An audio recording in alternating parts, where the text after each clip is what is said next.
Hello students, welcome you all in Solanki classes. आज का हमारा टॉपिक है पास्कल्स लॉ। आपको पिछली वीडियो में मैंने बताया था कि प्रेशर, लिक्विड के अंदर जो प्रेशर होता है वो आपका डेप्थ के साथ वेरी करता है। हमने ये किया था कि जैसे सपोज़ हमारे पास ये एक कंटेनर है, इसमें हमने लिक्विड ले लिया और हमने कोई भी दो पॉइंट्स इसमें चूज़ किए, point A and point B. इसकी depth from the free surface h1 और इसकी डेप्थ हमने फ्री सरफेस से h2 ली थी। तो हमने इसमें क्या किया था, हमने प्रेशर्स फाइंड आउट किए थे। फ्री सरफेस पे जो प्रेशर इस पे लग रहा है वो पी नॉट है। तो ए पॉइंट पे प्रेशर हमारा कितना आया था, P naught plus h rho g, where rho is the density of liquid. और पी बी पे जो प्रेशर आया था दैट वाज पी नॉट, ये h1 आएगा, दिस इज़ h2 रो जी। और दोनों का प्रेशर डिफरेंस हमने कैलकुलेट किया था and that was h2 minus h1 रो जी। और h2 माइनस h1 को हमने इनके बीच का डिफरेंस ले लिया h, तो ये हमारे पास आया था h रो जी। अब अगर मैं आपसे कहूँ कि मैंने इसमें एक और एक्स्ट्रा प्रेशर यहाँ पे लगाना शुरू कर दिया, दैट इज़ पी प्रेशर हम और इस लिक्विड के ऊपर एक्स्ट्रा लगा रहे हैं बाय एनी पिस्टन और एनीथिंग, तो वो क्या होगा, वो भी आपका यहीं पे ए पॉइंट पे प्रेशर कितना हो जाएगा, ये पी भी ऐड हो जाएगा और बी पॉइंट पे हम देखेंगे तो भी पी ऐड हो जाएगा। जब हम डिफरेंस लेंगे अगेन वी विल सी कि difference between the two points in a liquid at rest that depends only on the h is the vertical height between the two points। उन दोनों के बीच की जो वर्टिकल हाइट है उनके ऊपर ही प्रेशर डिफरेंस आपका क्या कर रहा है, डिपेंड हो रहा है।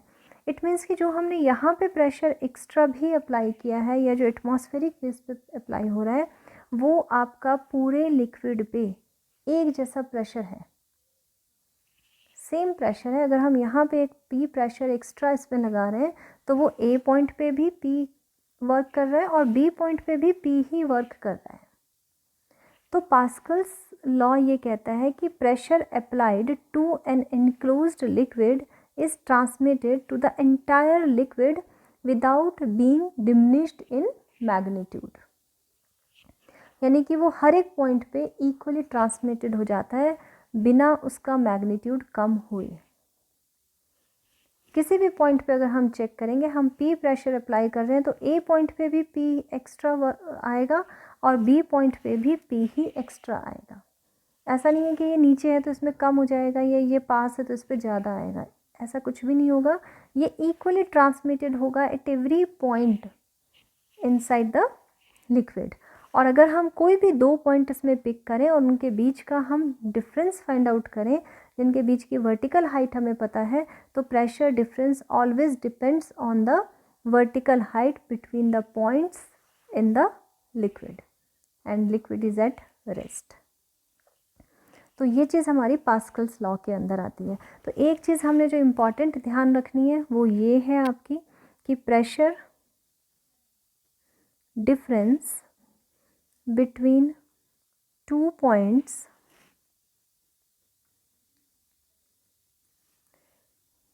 in a liquid at rest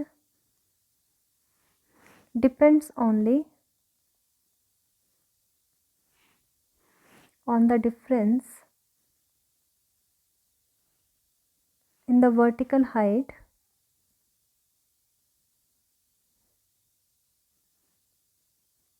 between the points।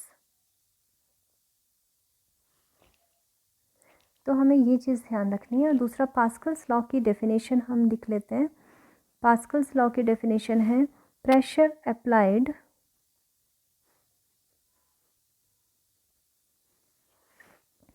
to an enclosed liquid is transmitted to the entire liquid without being diminished in magnitude।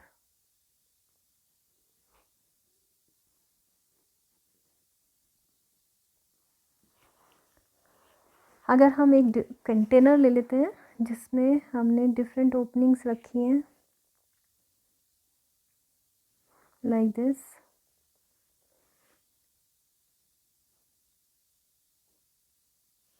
यहाँ भी हमने एक ले लिया, दिस वन, इनमें सब में हमने पिस्टन्स लगा लिए।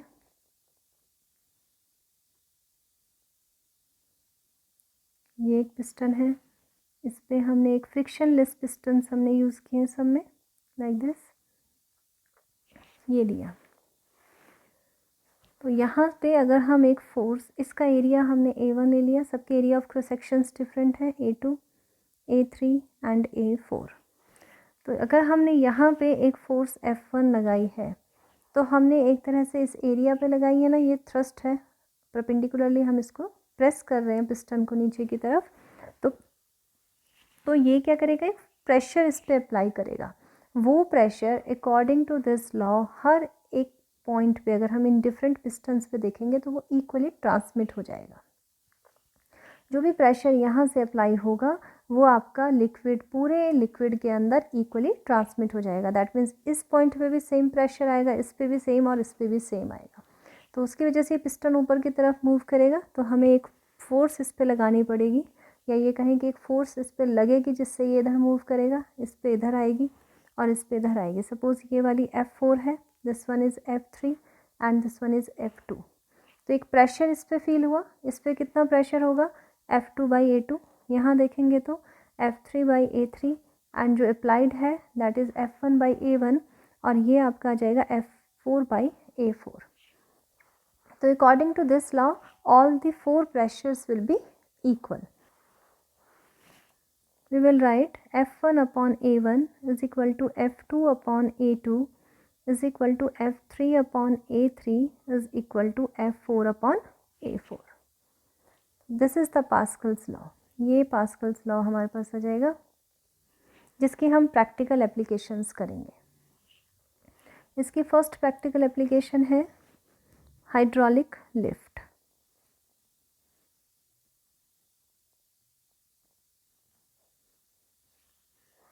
हाइड्रोलिक लिफ्ट आपके पास क्या होता है, इसके अंदर दो वर्टिकल सिलेंडर होते हैं, जैसे हमने एक यहाँ लिया, ये और एक ये ले लिया। These are two vertical cylinders, इसमें एक, इसको P हमने कंसिडर कर लिया, इसको हमने Q कर लिया। दोनों के area of cross sections different है। इसका एरिया ऑफ क्रॉस सेक्शन हमने लिया A1 और इसका हमने ले लिया A2। दोनों को हम क्या करते हैं, एक ट्यूब से यहाँ जैसे ये हमने लिया है इससे कनेक्ट किया हुआ है, और P और Q दोनों सिलेंडर्स में हमने एक फ्रिक्शनलेस पिस्टन्स कनेक्ट कर दिए। ये हमने फिट कर दिया, एक पिस्टन यहाँ है, एक आपके पास इधर आ गया, और इसके ऊपर हमने एक प्लेटफॉर्म बनाया और जिसके ऊपर हम एक लोड रखेंगे जिसको हमें लिफ्ट करना है। This is load. अब हम इस पिस्टन को, जो पिस्टन A है आपका, यानी इस वाले P सिलेंडर पे जो पिस्टन है, इसको हमने क्या किया, पुश किया बाय अ फोर्स F1। ये हमने लिया, तो इसकी वजह से इस लिक्विड के अंदर एक प्रेशर आपका क्या होगा, इंक्रीज़ हो जाएगा। और वो प्रेशर कितना होगा, तो pressure in the liquid increases by applying force F1 on the piston of cylinder P। कितना प्रेशर होगा, ये आपके पास आ जाएगा, P1 हमने ले लिया, दिस इज़ F1/A1, और यही प्रेशर आपका क्या होगा, it will be transmitted to entire liquid. तो is transmitted to the entire liquid। तो इसकी वजह से आपके क्या होगा, यहाँ पे इस तरह एक प्रेशर लगेगा, यानी इस पिस्टन पे एक प्रेशर की वजह से एक फोर्स लगेगी।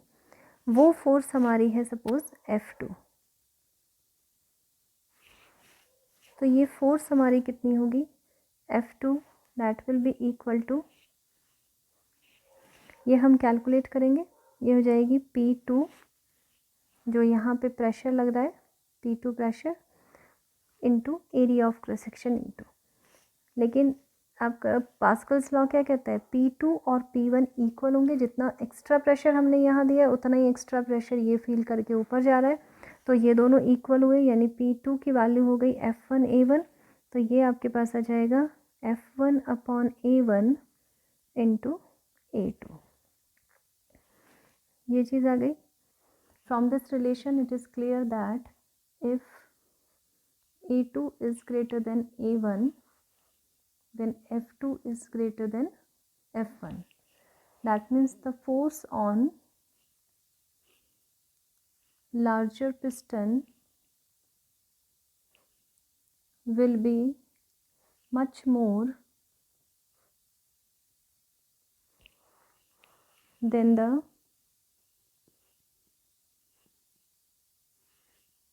force applied on the smaller piston।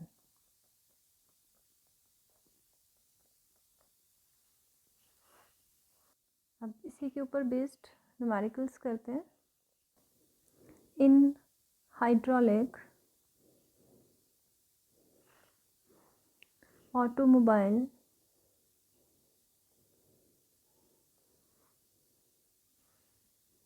lift is designed to lift cars with a maximum mass of 3000 kilogram, the area of cross section of the piston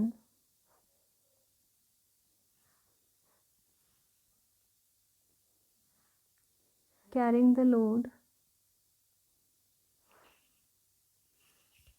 is 425 centimeters square. What maximum pressure would the smaller piston have to bear?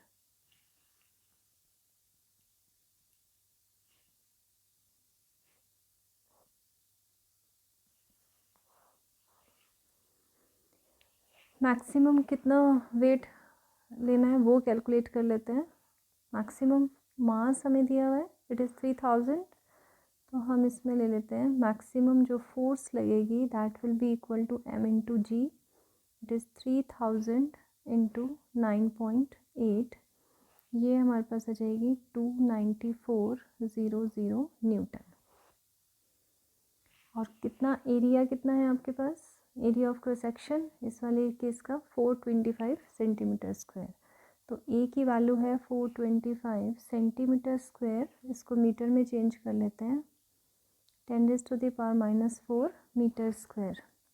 देखो इसमें हमें maximum load दिया हुआ है और area of cross section दिया है जिस पिस्टन पे हमने लोड को रखना है, यानी कि A2 की वैल्यू ये एक तरह से आपके पास है और F2 की वैल्यू आपके पास है। F2 की मैक्सिमम वैल्यू है, A2 आपके पास है। आपको इसमें ये बताना है कि कितना मैक्सिमम प्रेशर स्मॉलर पिस्टन पे हम अप्लाई कर सकते हैं, तो जितना मैक्सिमम यहाँ आएगा उतना ही हम उधर अप्लाई कर सकते हैं। तो हम ये लिखेंगे maximum pressure on the smaller piston will be equal to the maximum pressure on larger piston, क्योंकि हमने पढ़ा है कि जितना हम प्रेशर देंगे वो इक्वली ट्रांसमिट हो जाएगा। तो ये हमारे पास आ जाएगा, that will be equal to F2 upon A2. F2 is 29400 and this is 425 into 10 raised to the power minus 4. तो इसको हम सिंप्लीफाई कर लेते हैं और ये हमारे पास आ जाता है 6.92 into 10 raise to the power 5 newton per metre square. ये आपके पास आ जाएगा स्मॉलर पिस्टन पे जितना मैक्सिमम प्रेशर हम दे सकते हैं। इसके अलावा हम एक और क्वेश्चन करते हैं। इसमें हमें यहाँ पे एक हाइड्रोलिक लिफ्ट गिवन है, दिस वन।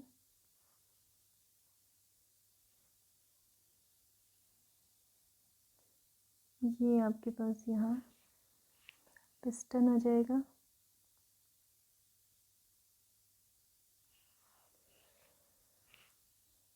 ये हमारी फर्दर कनेक्ट है इधर।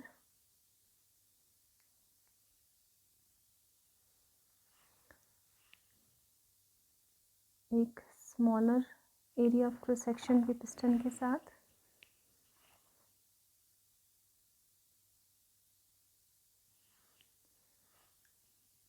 यहाँ पे एक मास रखा है, ये है 10 किलोग्राम, और इन दोनों के बीच में जो डिफरेंस है हाइट का, दैट इज़ ऑफ 1 मीटर।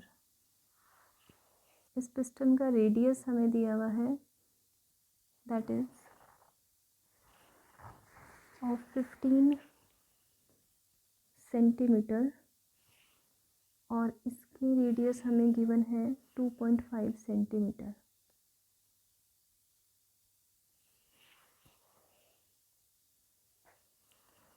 यहाँ इस पूरे के अंदर एक लिक्विड है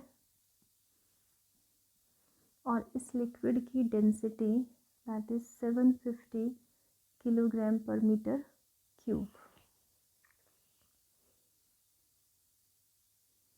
हमें फाइंड आउट करना है what is the force exerted on the load by the larger piston. यहाँ पे अगर हम एक लोड प्लेस कर देते हैं तो कितना फोर्स ये इसके ऊपर एक्सर्ट करेगा लार्जर पिस्टन, ये हमें कैलकुलेट करना है। तो इसको कैलकुलेट करते हैं। इसमें हम यहाँ पे नेम कर लेते हैं, this is P and this one is of Q cylinder या पिस्टन। तो pressure at P, piston P आपके पास कितना होगा? Pressure at piston P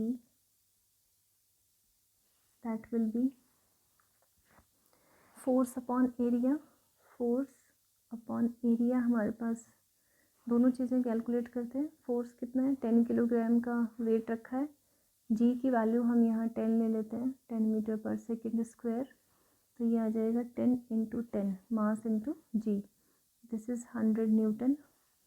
area आपको रेडियस दिया हुआ है 22.5 सेंटीमीटर, तो एरिया ऑफ क्रॉस सेक्शन आ जाएगा pi R square, 2.5 into 10 raise to the power minus 2 square.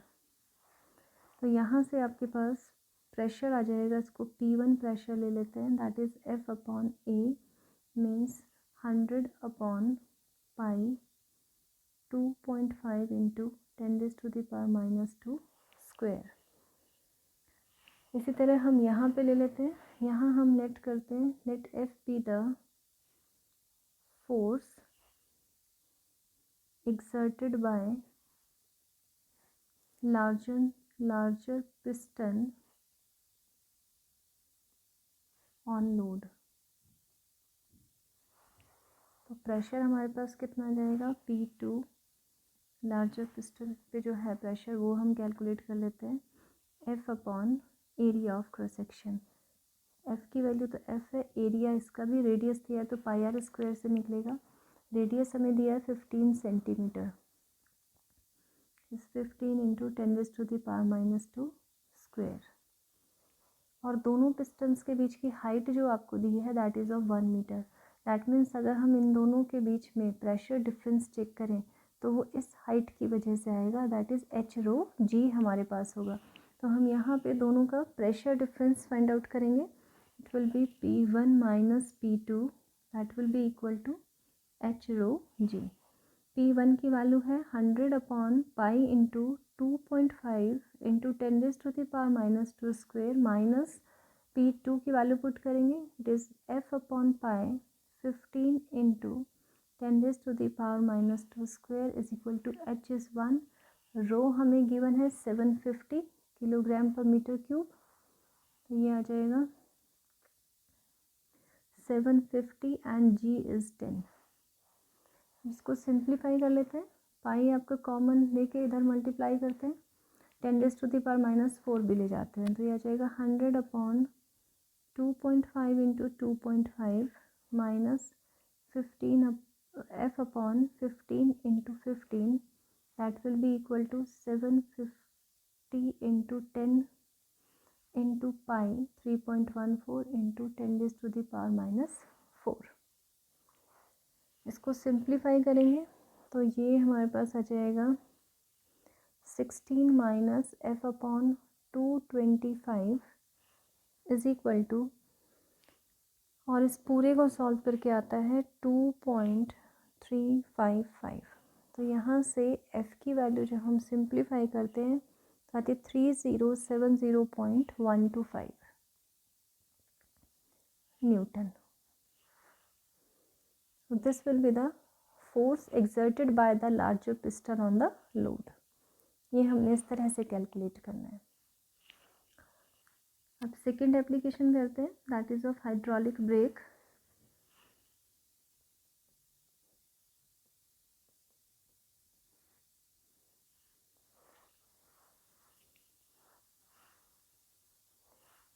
Hydraulic brake जो हमारी होती है ये किस लिए यूज़ होती है? It is used to retard the motion of a vehicle. Retard the motion of an automobile.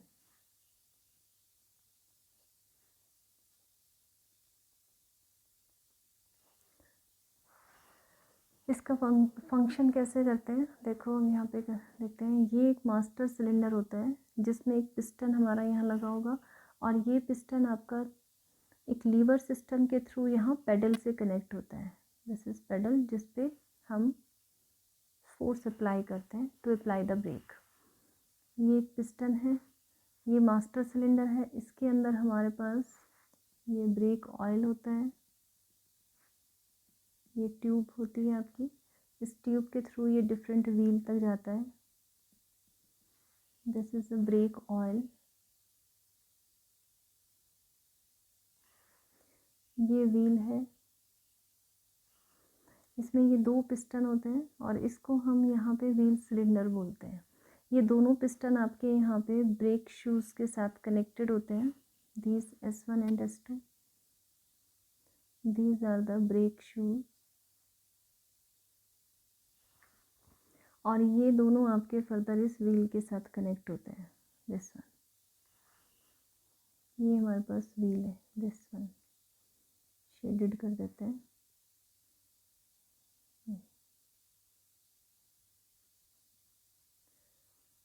अब इसमें होता क्या है, जब हम लोगों को मोशन रिटार्ड करना होता है तो we use to press the pedal.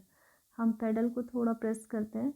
जब हम यहाँ से फोर्स लगाते हैं तो ये लीवर सिस्टम की हेल्प से ये पिस्टन पे वर्क करता है और पिस्टन आपका अंदर की तरफ प्रेस हो जाता है, यानी एक प्रेशर हम इस ब्रेक ऑयल को दे रहे हैं.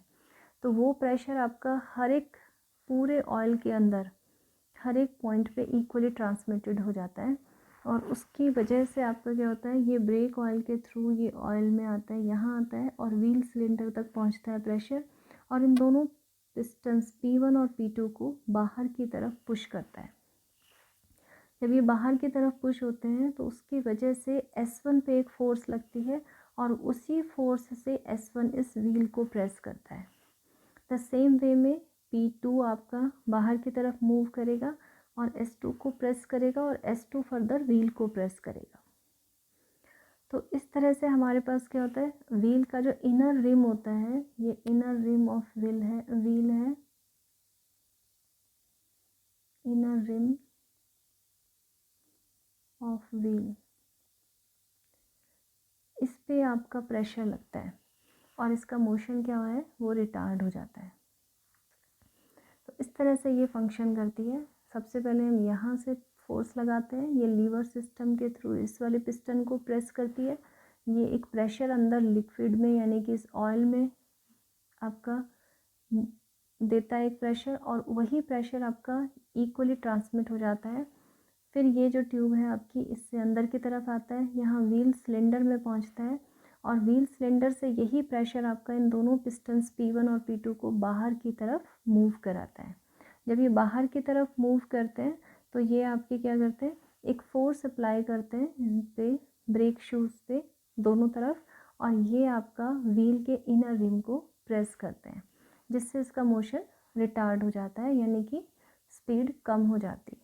तो ये ब्रेक आपका हाइड्रोलिक ब्रेक कहलाता है, ब्रेक की तरह वर्क करता है। और ये ट्यूब आपके फर्दर आगे दूसरे व्हील तक जाती है, to other wheel.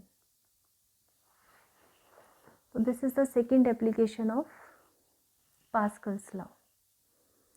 So this is all about today's lecture.